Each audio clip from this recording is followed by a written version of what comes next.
नमस्कार दोस्तों, जय हिंद, वंदे मातरम। मैं हूँ प्रवीण कुमार त्रिपाठी। हम इस समय जो है कि मछली शहर में हैं। यहाँ के सपा प्रत्याशी, नरसी के सपा प्रत्याशी डॉक्टर मनोज यादव जी हैं और हमारे साथ में बैठे हैं। और चलिए हम इससे कुछ चर्चा करते हैं कि माहौल क्या चल रहा है इनकी पार्टी को लेकर और समाज में कुछ मैसेज भी देना चाहते हैं। तो सर नमस्कार। नमस्कार। सर हमारे चैनल में आपका स्वागत है। थैंक सर एक चीज हम जानना चाहते हैं कि मछली शहर या लोकसभा 73 जो दिया जाता है, तो सर यहाँ पे माहौल क्या चल रहा है? देखिए, माहौल में आपको बताना चाहूंगा मित्र, आपको बता दें कि जौनपुर मछली शहर का ही नहीं, आप 5वां चरण अभी चुनाव जो है कल 20 तारीख को समाप्त हुआ। मैं आपको वहां से लेके आ रहा हूँ। मैं आपको रायबरेली, अमेठी, सुल्तानपुर, प्रतापगढ़, कौशाम्बी, इलाहाबाद, फूलपुर, भदोही, फिर आप आ जाइए मछली शहर, जौनपुर, आजमगढ़, रानीपुर, मऊ, बलिया। इसके बाद आप केवल 2 सीट इधर का पूर्वांचल का, जैसे बनारस हो गया और मिर्जापुर हो गया, हम इसमें लड़ाई में हैं। अब आप ये दोनों सीट को ही लड़ाई को समझते हुए ये जान लीजिए कितनी सीट हम जीत रहे हैं। ये हमारी जीत की सीट है। अब मैं इस तरफ हम लोग जो है समाजवादी पार्टी इंडिया गठबंधन के लोग और बहुत अच्छे मार्जिन से जीत रहे हैं। हम मछली शहर के कहते हैं तो मछली शहर तो आप आज ही फाइनल कर लीजिए कि मछली शहर आज फाइनल है। जौनपुर भी आप समझ लीजिए, जिस तरीके से पीडीए को लेकर राष्ट्रीय अध्यक्ष अखिलेश यादव जी ने और राहुल गांधी जी ने लेके चल रहे हैं और जो इंडिया अलायंस हुआ है, इसमें पीडीए में कहा जाता है इसमें दलित, पिछड़ा और जितने हमारे अल्पसंख्यक हैं, हमारे अगड़े में जो शोषित और वंचित है, अगड़े में भी वो उसी में शामिल है, आधी आबादी महिलाओं की भी। ये चीज जान रहे हैं, जागरूक हो चुके हैं। और ये लड़ाई इस बार सांसद बनाने का नहीं है, इस बार लड़ाई संविधान और लोकतंत्र बचाने का है। सर एक सवाल मेरा होगा, लोकसभा 73 और 74 दोनों जी, आप अपनी लड़ाई किससे समझते हैं?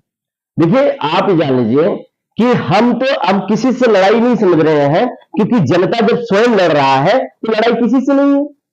जनता जो है महंगाई से लड़ रही, बेरोजगारी से लड़ रही है, भ्रष्टाचार से लड़ रही है, किसान के बातों पे लड़ रही है। आज जो महिलाओं के साथ उत्पीड़न हो रहा है, और सबसे बड़ी बात आपको बता दें, जो प्रज्वल रमन्ना ने जो कांड कर दिया, और फिर इसके बाद जो संगीत सोम जी ने कर दिया और ब्रिजभूषण सिंह जी ने कर दिया और चिन्मयानंद जी को जो कर दिया, महिलाओं की जो बात कर रहे थे बीजेपी, आज उन्हीं के लोग, उन्हीं की पार्टी के लोग कि जितना इन्होंने कहा था उस पर आप खड़े नहीं कर पाए। इसलिए हमें आपको हम आपको जा रहे हैं, हम अपनी जनता से हाथ जोड़ रहे हैं, विनती कर रहे हैं, हम अपील कर रहे हैं कि हमको वोट करिए, परंतु उनको कहने की जरूरत नहीं पड़ी। वो स्वयं बता रहे हैं कि आप सर जाइए, ये लड़ाई हमारी हो गई है। इसलिए अब हम जो है बीजेपी को हटाने के लिए भ्रष्टाचार पे, मुद्दा पे, जो है किसान पे, नौजवान पे, और जो पर्चा लीक हुआ उस पे, फिर इसके बाद जो महिलाओं पे उत्पीड़न हो रहा है उस पे, वो खुद स्वयं, आप जानिए 80% यहाँ की जनता स्वयं जो है इंडिया गठबंधन के साथ है। बीजेपी सरकार 5 किलो राशन दे रही है, 500 से 1000 पेंशन दे रही है, किसान को सम्मान निधि दे रही है, बहुत और ऐसी सारी चीजें हैं जो कि बीजेपी कर रही है। देखिए, मेरी बात में सुनिए, जनता की बात में। आप तो बीच में आप पत्रकार बंधु हैं, आप कहीं न कहीं जाते होंगे, लोगों से पूछते भी होंगे, बातचीत करते होंगे, आपको खुद ही कहते होंगे कि 5 किलो राशन में क्या होना है। जब मेरा बेटा बैठा हुआ है घर पे पढ़ाई करके और नौकरियां एक भी नहीं आई, 17 से आज तक ये हो गया, केवल एक भर्ती, केवल वो जो टीचर वाली भर्ती थी वो भी समाजवादी गवर्नमेंट की थी। और आप इसके बाद देख लीजिए, चाहे वो दरोगा की भर्ती निकली, वो उसका पर्चा लीक हुआ, चाहे यूपी पीसीएल का निकला, वो भी लीक हुआ, फिर इसके बाद ट्यूबल ड्राइवरिंग का निकला, वो भी लीक हुआ, इसके बाद जो है बीडीओ का निकला, वो भी लीक हुआ, फिर इसके बाद टेड का निकला, वो भी लीक हो गया, आरओ का निकला, वो भी लीक हो गया, फिर इसके बाद यूपीपी वाला आपके सामने एकदम ताजा है, देख लीजिए क्या हालात है। तो ये लड़ाई आज जो है इनके राशन देने का और जो ये किसान निधि सम्मान देने का, ये बात नहीं रह गई। अरे किसान निधि सम्मान जब समाजवादी की गवर्नमेंट थी, किसी भी किसान के साथ अगर हादसा होता था 5 लाख रुपया तुरंत उनको पहुंच जाता था। आज क्या हो रहा है, सांड मारे जा रहे हैं, किसान मरे जा रहे हैं, किसी की क्षति हो जा रही है, इसके बाद कोई कंपनसेशन नहीं मिल रहा है। गवर्नमेंट से क्या उनको मिल रहा है, कोई मुआवजा नहीं है। आवाज जो है जब समाजवादी गवर्नमेंट थी तो 5 लाख रुपए का, आप जान लीजिए, किसान, चाहे वो 1 बिस्से का किसान था, चाहे 1 बिगहे का किसान था, तो उसको किसान एक्सीडेंटल बीमा मिल जाता था। आज क्या मिल रहा है? एक चीज और है सर, उत्तर प्रदेश में लगभग कितनी सीटें आप लेके आ रहे हैं? आप मान के चलिए, जहां तक हम जान रहे हैं कि बताया आपको, 2 सीटों पे लड़ाई है, एक लखनऊ में राजनाथ सिंह पे, इसके बाद टोटली सीट हमारी जो है क्लियर हो रही है। 77 आप लेके आ रहे हैं। हाँ हाँ, लेके आ रहे हैं। बस ये 3 सीटों पे लड़ाई है, इसमें भी कहा नहीं जा सकता। हो सकता है अगर ये जनता जो है पूर्ण रूप से इनके जुमलेबाज, इनके झूठे वादों को याद करते रहेगी और याद करके अगर वोट डाल देगी, चाहे वो सिलेंडर की महंगाई को हो, चाहे ये पेट्रोल और डीजल की महंगाई को हो, चाहे आज दाल हो, चाहे नमक का बढ़ोतरी हो, और आज जो 6 गुना जो महंगाई बढ़ी है उसको देखकर, अगर रसोई देख के अगर महिलाएं जाएंगी, वो इंडिया गठबंधन को वोट कर देंगी।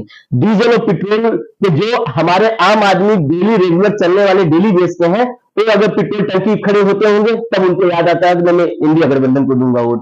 फिर इसके बाद किसान जिस तरीके से खाद, यूरिया, पोटास और कीटनाशक दवाइयां जो अपना 400-500 के बीच में खरीद लेते थे, आज 4000 रुपए तक जो खरीद रहा है, वो अगर किसान अगर जाएगा खेतों में खड़ा हो जाएगा, वो वोट दे देगा। किसान अगर साड़ों को देख के अगर जाएगा तब पर भी वोट कर देगा। तो ये वोट जनता स्वयं देने जा रही है। और आप जान लीजिए कि कुछ लोग हैं जो बीजेपी के ही वो है। आप हमको बता दीजिए, आप पत्रकार साथी हैं, इतने दिन 10 साल की सरकार हो गई, 10 साल की सरकार में 543 लोकसभा सीट है। आप बताइए, 2 आदमी के सिवा क्या और कोई सांसद नहीं है? किसी की जिम्मेदारी नहीं है क्या? इनकी कैबिनेट की जो मंत्रालय है, उस मंत्रालय में कोई और मंत्री नहीं है? केवल 1-2 ही व्यक्ति हैं पूरे भारत में, और जहां 16 लाख करोड़ रुपया ऐसे ऐसे लोगों का माफ कर देते हैं जो जनता का लूटा हुआ पैसा लेके भाग जाते हैं, मगर वही किसान का आप जान लीजिए 1-1 लाख रुपए जो उनका आता है वो नहीं माफ करते, मगर चंद 2 लोगों का 16 लाख करोड़ रुपए माइनस कर देते, माफ कर देते हैं। जाते जाते सर धन्यवाद। और एक मतदाताओं से, हाँ, हमारे जितने छठे चरण के मतदाता साथी हैं, मैं उनसे ये जरूर करूंगा, क्योंकि देश के लिए, और इलेक्शन कमीशन बार बार आपको भी चेता रही है कि देश के प्रगति के लिए, देश को अच्छा संदेश देने के लिए आप बढ़ चढ़ के वोट दीजिए और निकलिए घर से। और आप सुबह जैसे ही आप 6 बजे से आपकी वोटिंग चालू हो जाती है, 6 बजे से लेकर 10 बजे के बीच में आपको राहत जैसा रहेगा, ठंडा का मौसम रहेगा, निकल के लाइन लगा के घर से सबसे पहले आप वोट दीजिए, फिर घर आके जलपान करिए, क्योंकि ये आपके देश के लिए बहुत ही भविष्य के लिए और सबके लिए बहुत अच्छा होता है। इसलिए वोट देने जरूर निकलिए, मेरा यही अपील है आप लोगों से। थैंक यू, आपने अपना समय, कीमती समय निकाल के धन्यवाद हमसे बात किया। और दोस्तों, ऐसे अपने वरिष्ठ पत्रकार और सहयोगी लाइटर निशाद के साथ, जय हिंद, वंदे मातरम।